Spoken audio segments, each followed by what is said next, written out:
Dear students, आज हम लोग lesson number 2 a letter to God class 10th का स्टडी करेंगे। Lesson 2 a letter to God. जीएल फिल्म्स कहते हैं the house the only one in the entire valley.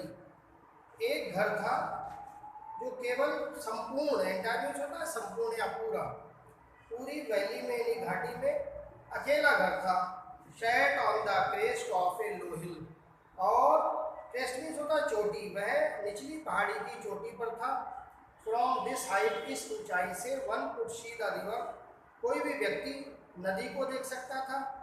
And the field of ripe corn, और पके हुए अनाज के खेतों को देख सकता था। डॉटेड विद द फ्लावर्स, जिसपे फूल लगे हुए थे। That always promised a good harvest, और एक अच्छी फसल का जो हमेशा वादा करते थे, ऐसी फसल उस जगह से देख सकता था व्यक्ति। The only thing the earth needed, केवल एक चीज पृथ्वी को जरूरत थी। वाज ए डाउनपॉर, थोड़ी सी बारिश की, और एटलीस्ट ए शावर, यह पानी की बौछार थी। थ्रू आउट द मॉर्निंग, सुबह से लेकर के लेंचो नाम का जो किसान था, फार्मर था, who knew his fields intimately, जो इंटीमेटली जानता था अपने खेतों को, हैड डन नथिंग, यानी आत्मीयता से जानता था, घनिष्ठता से। उसने कुछ भी नहीं किया।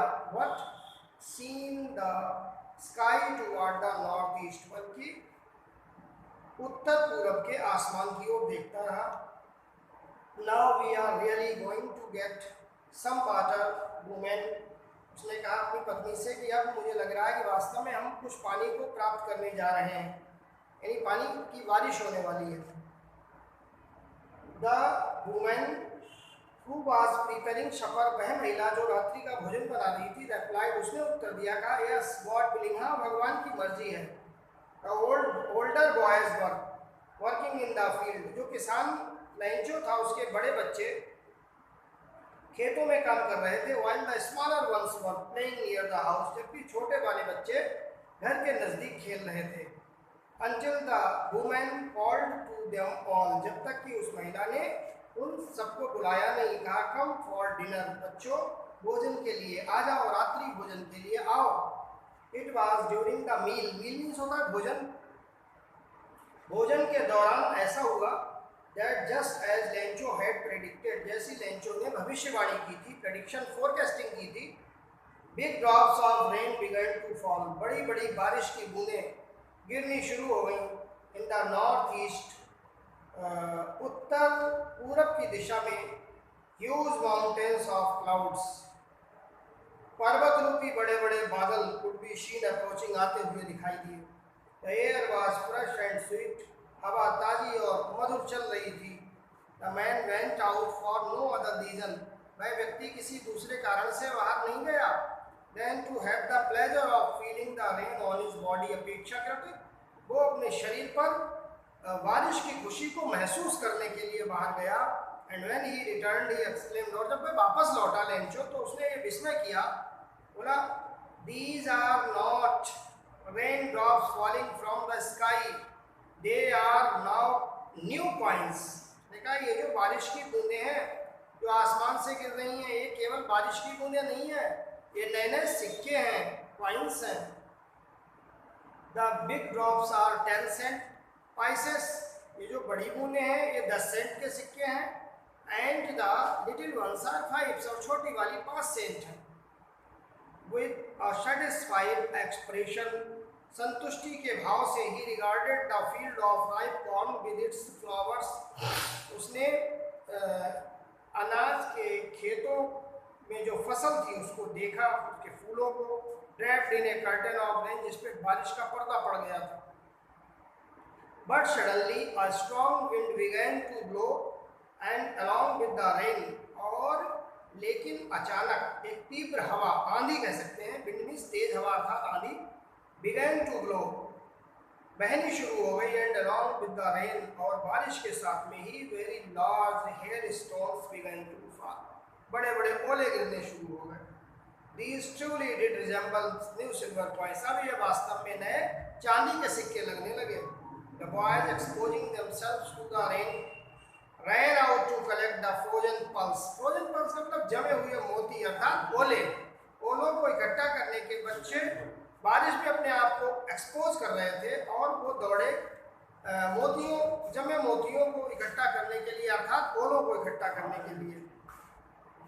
It's really getting bad now. अब वास्तव में बुरा हो रहा है। एक्सक्लेम्ड द मैन, उस आदमी ने विस्मय करते हुए कहा।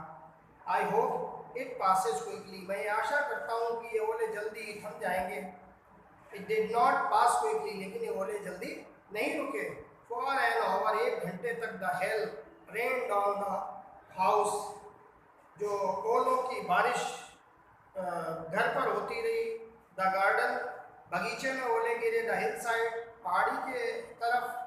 द कॉर्नफील्ड, अनाज के खेत में। ऑन द होल वैली, और पूरी घाटी में ओले ही ओले की बारिश हुई। द फील्ड वाज वाइट, खेत सफ़ेद था। As if covered with salt, ऐसा लगा जैसे इस पर नमक छिड़क दिया गया हो।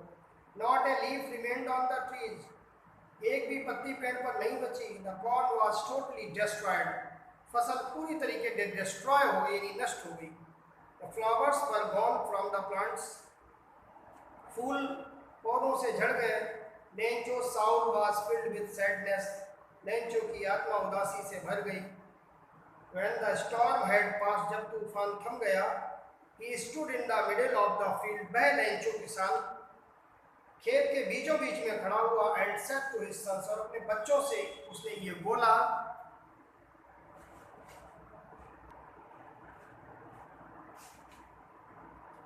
A plague of locusts would have left more than this. टिड्डियों का दल भी अगर हमारे खेत में लग गया होता तो शायद इससे ज़्यादा छूट जाता।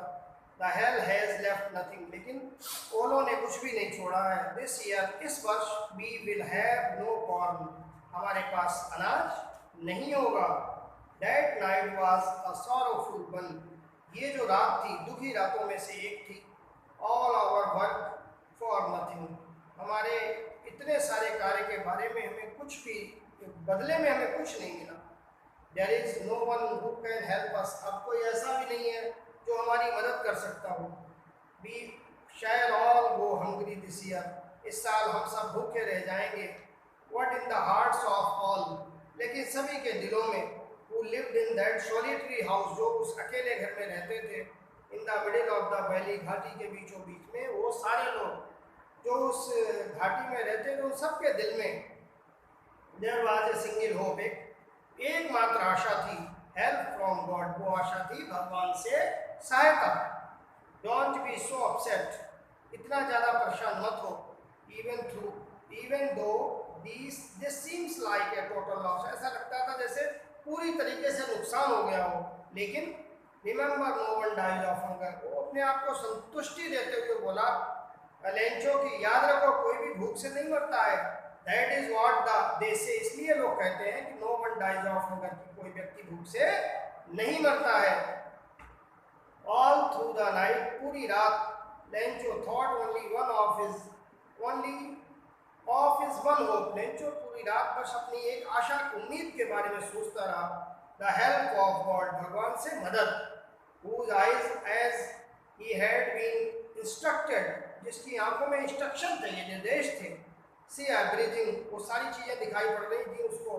Even what is deep in one's conscience, जो एक व्यक्ति की अंतरात्मा में होती हैं। Lencho was an ox of a man, Lencho एक व्यक्ति तो था लेकिन बैल की तरह, कोलू के बैल की तरह काम करता था। Working like an animal in the fields, खेतों में जानवरों की तरह काम करता था मेहनत से। But still he knew how to write, लेकिन फिर भी वो जानता था कि लिखना भी जानता था। द फॉलोइंग संडे, आने वाला जो संडे था अर्थात रविवार, एट डे ब्रेक, दिन निकलने पर, he began to right a letter, उसने एक पत्र लिखना शुरू किया।